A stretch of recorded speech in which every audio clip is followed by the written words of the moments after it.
नमस्कार मित्रों, मैं एस.वी. भारद्वाज आपका स्वागत करता हूं। ज्योतिषीय चर्चा में आज हम मंगल की बात करेंगे।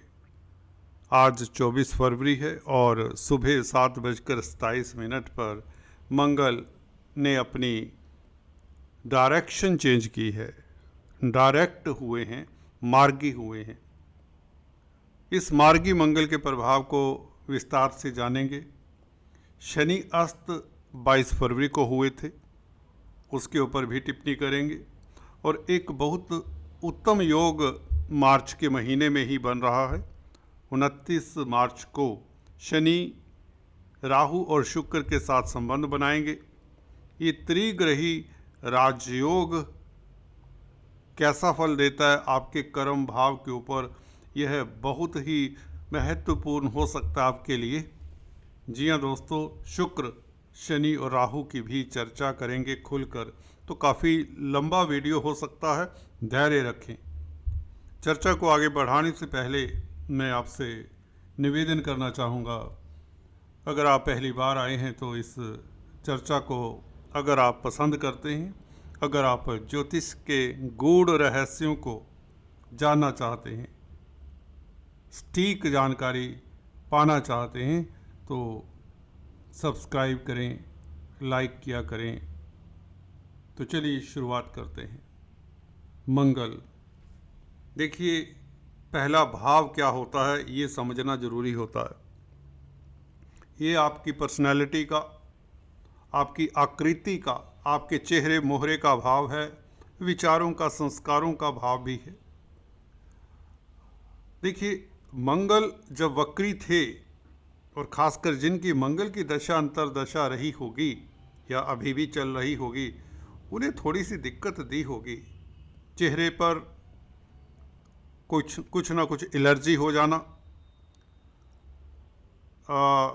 चेहरे आपकी आकृति को, आपके फेस की बनावट को प्रभावित कर सकता है। पिंपल्स हो जाना, इवन आज से मंगल का मार्गी होना, कहीं ना कहीं मंगल का उग्र रूप देखने को नहीं मिलेगा। मंगल छठे भाव के मालिक होने के कारण आपको किसी न किसी तरह का द्वंद्व में उलझाने का काम करते रहे हैं। विच्छेदकारी ग्रह तो नहीं कहेंगे इसे, विस्फोटक ग्रह हैं बेसिकली। जल्दबाजी में डिसीजन लेना और तेज़ी में आ जाना, स्वभाव में तेज़ी रहना, ये चीज़ें आपको देखने को मिली होंगी। यदा कदा स्थितियां बन जाती हैं कई बार ऐसी कि आप उसमें उग्र हो जाते हैं। तो वक्री मंगल ने आपके लगन के ऊपर बैठकर छठे भाव के मालिक होकर ये प्रभाव दिया होगा। यही मंगल मार्गी जब हो जाएं तो देखिए ये नेगेटिव फल नहीं देखने को मिलेंगे। अब आपको मार्गी मंगल काफ़ी सुखद फल देते हैं। केंद्र में हैं, बैठे हैं, इसलिए भी अच्छे हैं। लगन में बैठे हैं, 11वें भाव के मालिक हैं, तो आय के मालिक हैं, तो इनकम के साधन बढ़ाएंगे। भाइयों के कारक हैं, तो भाइयों के साथ संबंध बेहतर होने के योग बनते हैं। मित्रों के साथ संबंध, जी हाँ दोस्तों, मित्रों के साथ बहस हो जाना, ये अक्सर आपने देखा होगा पीछे। चिड़चिड़ापन मित्रों में आपको देखने को मिला होगा। मित्रों का साथ आपको इतना भा नहीं रहा होगा, परंतु आप चल रहे होंगे, तो अब मित्रों का साथ भी बेहतर मिलेगा और आय के साधन तो बढ़ेंगे। जैसे कि बताया, भाइयों के साथ आपके संबंध बेहतर होंगे। अगर आप आर्मी, डिफेंस, पैरामिलिट्री फोर्सेस में हैं, जिसके कारक हैं, तो उसमें भी आपको सफलता मिलती है और कहीं ना कहीं आपका मान प्रभाव बढ़ता है। भूमि पुत्र कहे जाते हैं मंगल, और वक्री मंगल कहीं ना कहीं भूमि से संबंधित कार्य करने वालों को अवरोध देते रहे होंगे। अगर आप प्रॉपर्टी एडवाइज़र हैं तो आपके लिए धन की स्थिति तो बेहतर होगी। कोई आपकी डील जो लटकी रही है, अटकी रही है, वह सिरे चढ़ेगी, ये बात तो निश्चित है मंगल के मार्गी होने से। अगर आप बिल्डर हैं, कॉलोनाइजर्स हैं, तो भी स्थितियां आपके लिए बेहतर होंगी। अगर आप जनसाधारण हैं, लैंड का सेल परचेज करना चाहते हैं, कोई प्रॉपर्टी बेचना चाहते हैं, क्योंकि केतु 4th हाउस में बैठे हुए हैं, मंगल से प्रभावित हैं, और वक्री मंगल से प्रभावित रहे तो जमीन का सौदा नहीं होने देता वक्री मंगल, और भूमि पुत्र हैं मंगल, तो मंगल की काफ़ी ये दृष्टि अच्छी नहीं थी 4th हाउस के ऊपर। अब मंगल की ये दृष्टि अच्छी तो नहीं कही जा सकती, बुरी नहीं होगी। तो कहने का मतलब अवरोध नहीं आएंगे आपके कामकाज में, प्रॉपर्टी संबंधित कामकाज में, और मातृ सुख मिलेगा। मदर के स्वास्थ्य में आपको इम्प्रूवमेंट देखने को मिलेगा।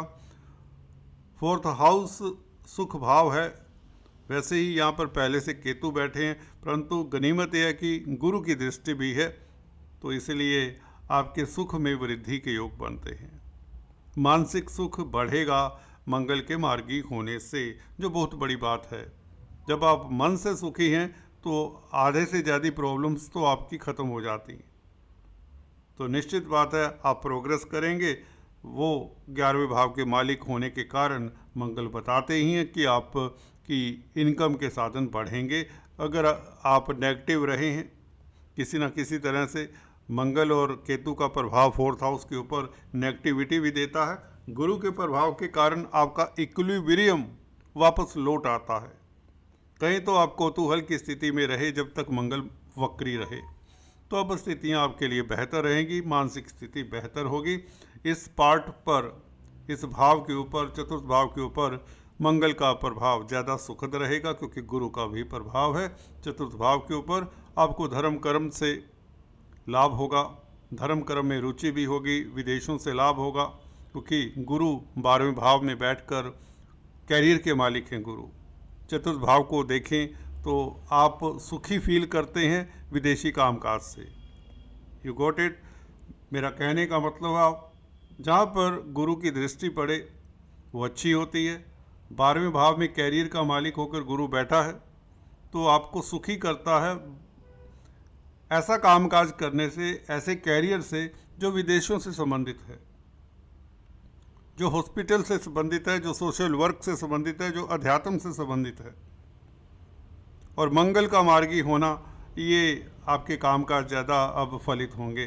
सोशल वर्क, समाज सेवा, अध्यात्म और मेडिकल फील्ड, फार्मा लाइन में भी आपको तरक्की मिलेगी। यह कहने का मतलब अब आप सुखी रहेंगे जो भी कार्य करेंगे मोटे तौर से। और मंगल की 7वीं दृष्टि दाम्पत्य जीवन को पहले से बेहतर करेगी।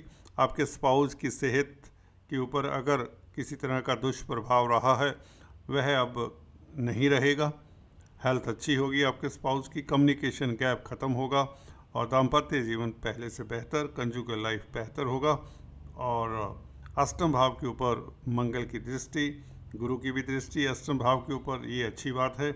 गुरु का प्रभाव जहाँ पर होता है वहाँ पर स्थितियाँ बेहतर होती हैं। मंगल 11वें भाव के मालिक 8वें भाव को उच्च की दृष्टि से देखें तो आपको गोपनीय लाभ होता है, ऐसा लाभ जिसके आप हकदार नहीं होते। गोपनीय कष्ट दूर होते हैं। और अगर आप इंटेलिजेंस एजेंसीज में कामकाज करते हैं तो भी आपकी प्रमोशन के योग बनते हैं, क्योंकि 11वें भाव के मालिक का 8वें भाव के ऊपर प्रभाव जो कि पताल का भाव है, तो कहीं ना कहीं ये आपके हेल्थ के लिए भी अच्छा है। ये एस्पेक्ट मार्गी होकर स्वास्थ्य में एक तरोताजगी सी महसूस करते हैं। खासकर ब्लड रिलेटेड जो डिजीज़ हैं जिससे आप आक्रांत अगर रहे हैं पीछे वक्री पीरियड में, भयभीत रहे हैं, नर्वस करता है मंगल लगन में बैठकर कहीं ना कहीं, तो वो बुध की राशि में है ना मंगल, तो अब आपकी मानसिक स्थिति और शारीरिक स्थिति बेहतर होगी। ब्लड रिलेटेड डिजीज़ से आप राहत पाएंगे। और कहीं ना कहीं गुरु के प्रभाव के कारण भी आपको लाभ होता है, लिगेसी से लाभ होता है, धन की स्थिति बेहतर होती है। तो ये प्रभाव 2 ग्रहों का 8वें भाव के ऊपर अच्छा कहा जाएगा। अभी बात करते हैं शनि के अस्त होने की। शनि का अस्त होना एक आपके लिए अभी भाग्यस्थान में चल रहे हैं शनि, और भाग्यस्थान अगर साउथ इंडियन एस्ट्रोलॉजर्स की बात करें तो ये 9th हाउस को पिता का हाउस भी मानते हैं। तो शनि का अस्त होना पिता के भाव में भाग्यस्थान में बैठकर ये समझिए कि पिता के लिए थोड़ा टेस्टिंग टाइम हो सकता है। आपके पिता को अपने स्वास्थ्य का ख्याल रखना चाहिए। सूर्य के साथ भी हैं, अभी सूर्य 14 तारीख तक ऑलमोस्ट 14 मार्च तक यहाँ पर रहेंगे शनि के साथ, तो वैचारिक मतभेद ना हो। इन दैट केस क्योंकि अस्त हो जाएंगे तो वैचारिक मतभेद तो नहीं होंगे शनि अस्त होने से, परंतु सूर्य सरकार के भी कारक है, तो सरकारी तंत्र से कोई किसी तरह की ऐसी स्थिति आपके सामने पेश ना हो जिसे फेस करने में आपको दिक्कत हो। सो बी केयरफुल। आपको अगर सूर्य की दशा अंतर्दशा है या शनि की दशा अंतर्दशा है तो इन दोनों ग्रहों के उपाय करने चाहिए। इवन बुध का उपाय करना चाहिए, बुध को स्ट्रॉन्ग करना चाहिए। स्ट्रॉन्ग करने का मतलब पन्ना धारण ना करें, क्योंकि आप की कुंडली में बुध की स्थिति के हिसाब से आपको पन्ना धारण करना होता है। गोचर के हिसाब से आपको कोई स्टोन धारण नहीं कर लेना चाहिए बहुत जल्दी से। यहाँ पर हरी सब्जियों का दान करना बेहतर रहेगा। मुझे लगता विष्णु सहस्त्र नाम का जाप करना बेहतर रहेगा। हालांकि शनि का अस्त होना कोई नेगेटिव फल देने वाला नहीं है। विदेशी कामकाज में जो गतिरोध हैं उसमें गतिरोध ना रहें, ये हो सकता है, क्योंकि शनि अस्त होने का मतलब शनि कहीं ना कहीं शांत हो जाते हैं। खासकर शनि की दृष्टियाँ अशुभ प्रभाव नहीं दिखाएंगी। 11वें भाव के ऊपर शनि की तृतीय दृष्टि कहीं ना कहीं आय के साधन आपके बढ़ेंगे, उसमें अवरोध नहीं आएगा। और शनि की तृतीय भाव के ऊपर दृष्टि सूर्य की भी दृष्टि है, तो पराक्रम तो बना रहेगा। सूर्य क्योंकि तृतीय भाव के मालिक है, तो पराक्रम में कमी नहीं होगी।